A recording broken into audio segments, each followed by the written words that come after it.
जय श्री कृष्णा। राधे राधे। आज हम सुनेंगे सोमवार व्रत की कथा। बोलिए शंकर भगवान की जय हो, माता पार्वती की जय हो। प्राचीन काल की बात है। एक गांव में एक साहूकार रहता था। साहूकार बहुत अमीर था। उसके घर में बहुत धन दौलत थी, लेकिन उसके कोई भी संतान नहीं थी। साहूकार इस बात को लेकर बहुत ही चिंतित रहता। वह साहूकार भगवान शिव का परम भक्त था। भगवान शिव को प्रसन्न करने के लिए हर सोमवार का व्रत करता। व्रत के दौरान भगवान शिव और माता पार्वती की पूजा करता।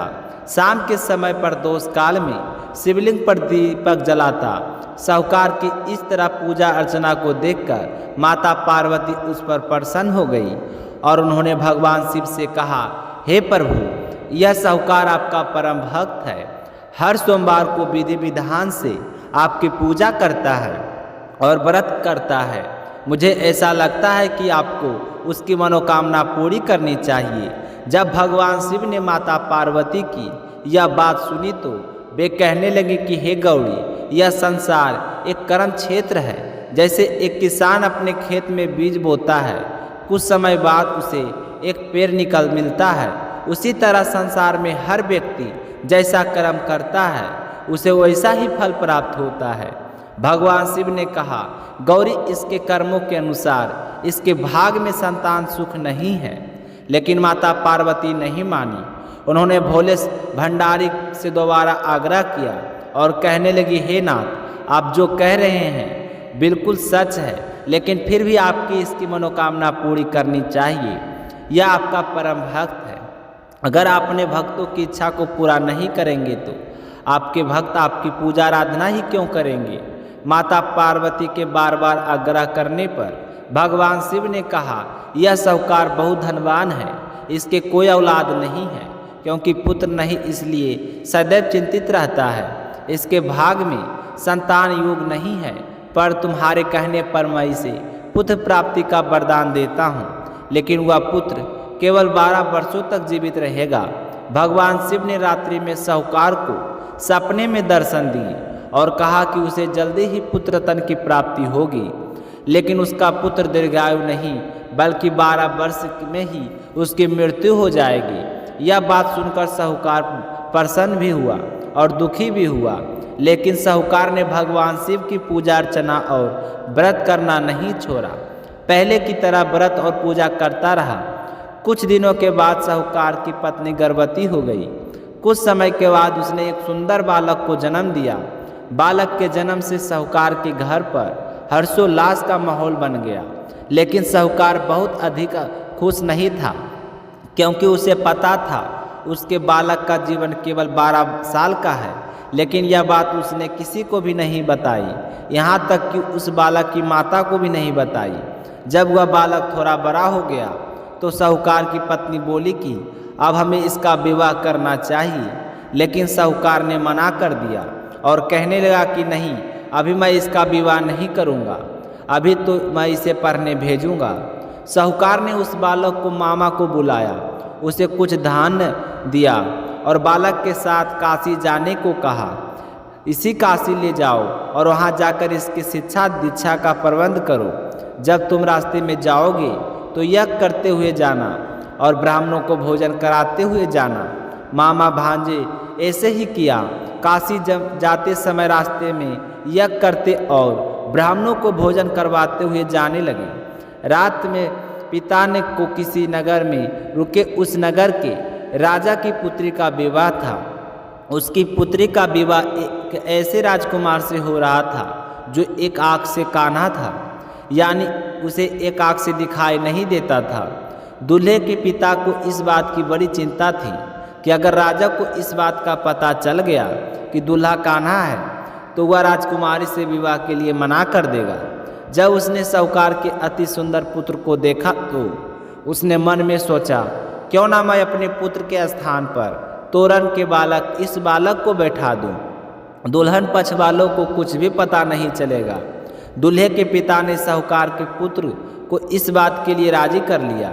साहूकार के पुत्र ने दूल्हे के कपड़े पहने और घोड़े पर चढ़ाकर तोरण की रस्म को पूरा कर लिया। तोरण के बाद जब फेरों की बारी आई तो दूल्हे के पिता ने सोचा क्यों ना फेरों का काम भी इसी से करा लूं। तो उसने साहूकार के पुत्र से अनुरोध किया कि वह दुल्हन के साथ फेरे ले ले और विवाह संपन्न हो जाए। तो यह बात किसी को न बताए। यह बात सुनकर तो मामा राजी हो गया, लेकिन साहूकार के बेटे को यह बात अच्छी नहीं लगी। उसे लगा कि यह राजकुमारी के साथ धोखा हो गया। जब उसका विवाह हो गया हो तो उसने राजकुमारी की चुनरी पर लिख दिया कि तुम्हारी शादी मुझसे हुई है, लेकिन जिसके साथ तुम्हें विदा करेंगे वह एक आँख से कान्हा है। मैं तो काशी पढ़ने जा रहा हूँ। जब राजकुमारी ने अपने कपड़ों पर ऐसा लिखा पढ़ा तो उसने राजकुमार के साथ जाने से मना कर दिया और अपने पिता से कहने लगी कि यह मेरा पति नहीं है। मेरा पति तो शिक्षा ग्रहण करने काशी गया है। यह बात पूरे नगर में फैल गई तो मजबूरी में दूल्हे के पिता को सारी बात बतानी पड़ी। इधर दुल्हन के पिता ने अपनी बेटी को भेजने से मना कर दिया। मामा भांजे दोनों काशी पहुंच गए। वहां जाकर बालक तो शिक्षा ग्रहण करने लगा और मामा ने यज्ञ करना शुरू कर दिया। इस तरह से कुछ दिन बीत गए। साहूकार का बेटा 12 साल का हो गया। जिस दिन उसका जन्मदिन था तो अपने मामा से कहने लगा, मामा जी मेरी तबीयत तो कुछ ठीक नहीं, मुझे तो बहुत नींद आ रही है। तो मामा ने कहा, जाओ तुम अंदर जाकर सो जाओ। साहूकार का बेटा अंदर सोने चला गया और वहीं पर उसकी मृत्यु हो गई। कुछ देर के बाद मामा ने जब अंदर आग जाकर देखा कि उसका भांजा तो मरा पड़ा है, वह बहुत दुखी हुआ। पर उस दिन उसने यज्ञ रचा था। उसने सोचा कि अगर मैंने अभी रोना पीटना शुरू कर दिया तो मेरा यज्ञ बीच में ही रह जाएगा, यज्ञ अधूरा रह जाएगा। इसलिए मामा ने किसी से कुछ नहीं कहा। वापस आकर यज्ञ पूरा किया, ब्राह्मणों को भोजन कराया और उसके बाद मामा और मरे भांजे को देखकर जोर जोर से रोने लगा। उसी मार्ग से भगवान शिव और माता पार्वती जा रहे थे। माता पार्वती ने किसी के रोने की आवाज़ सुनी तो भगवान शिव से बोली कि देखिए प्रभु, कोई मनुष्य रो रहा है, बड़ा ही दुखी लग रहा है। आप तो सबके दुखों को दूर करते हैं, इसके दुख को भी दूर करें। तब माता पार्वती मामा के पास गई। उन्होंने मरे हुए बालक को देखा तो हैरान हो गई, क्योंकि वह तो बालक शिव के आशीर्वाद से वही साहूकार का पुत्र था। माता पार्वती कहने लगी, हे भोलेनाथ, यह तो वही साहूकार है का बेटा है। माता पार्वती को उस बालक को देखकर दया आ गई। भगवान शिव से प्रार्थना करने लगी, बोली, हे प्रभु, आप इस बालक को जीवन दान दें, वरना इसके माता पिता तो जीते जी मर जाएंगे। भगवान शिव ने माता पार्वती के आग्रह करने पर उनकी बात मान ली और उस बालक को जीवन दान दे दिया। साहूकार का पुत्र जीवित हो गया। मामा भांजे दोनों अपने घर की ओर चले। रास्ते में साहूकार का पुत्र उसी नगर में से निकला जहाँ पर उसका विवाह हुआ था। दुल्हन के पिता ने उस बालक को पहचान लिया और मामा भांजे को लेकर अपने महल में आ गए। दुल्हन के पिता ने एक समारोह किया और अपनी पुत्री को साहूकार के बेटे के साथ विदा कर दिया। साहूकार का बेटा अपने घर की तरफ चला। उधर उसके माता पिता अपने पुत्र की छत पर बैठे थे और सोच रहे थे कि अगर उनका पुत्र सही सलामत वापस आ गया तो हम नीचे आ जाएंगे, और अगर नहीं आए तो हम छत पर से गिरकर अपने प्राण त्याग देंगे। उसी समय बालक का मामा वहां आया और आकर बोला कि आपका बेटा वापस आ रहा है। लेकिन साहूकार और साहूकारनी को यकीन नहीं हुआ। उन्होंने सोचा किस्मत का लिखा भला कैसे बदल सकता है। लेकिन मामा ने कहा कि आपका बेटा जीवित है और विवाह करके अपनी पत्नी के साथ आ रहा है। तब साहूकार और साहूकारनी ने उस बालक को जीवित सुना और उसके विवाह की बात सुनी तो बहुत खुश हुए। बड़ी खुशी से उनका स्वागत किया। साहूकार का पूरा परिवार खुशी खुशी अपना जीवन बिताने लगा। हे भोलेनाथ, जैसे आपने साहूकार के परिवार पर कृपा की, ऐसे ही कृपया अपने सभी भक्तों पर करना।